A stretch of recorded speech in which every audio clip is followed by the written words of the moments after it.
Hello everyone, welcome to Blooms Eco Print, where sustainability meets creativity. ఇవాళ నేను వీడియోలో చూపించే dye is the basic dye అనమాట. Not only in eco printing, mostly కలంకారీలో కూడా base die ఏదైనా ఉంది అంటే అది ఈ కలరే. స్కౌరింగ్ మొడాంటింగ్ చేశాక నెక్స్ట్ స్టెప్ డైయింగ్. స్కౌరింగ్ మొడాంటింగ్ ఏంటా అనుకుంటున్నారా?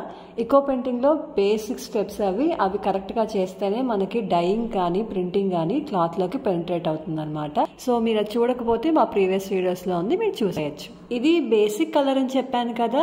ఈ షేడ్ రావాలి అంటే మనం వాడాల్సిన పౌడర్ కరక్కాయ పౌడర్. అయితే కరక్కాయ పౌడర్ మనకి డైరెక్ట్ ఫామ్ లో దొరకదు కాబట్టి కరక్కాయలు పర్చేస్ చేసుకుని వాటిని మెత్తగా పౌడర్ చేసుకుని వాటర్ లో మిక్స్ చేసుకుని ఫ్యాబ్రిక్ డిప్ చేసి మీరు అనుకున్న డిజైర్డ్ కలర్ వచ్చేంత వరకు క్లాత్ ను కూడా ఉడకపెట్టుకోవాలి.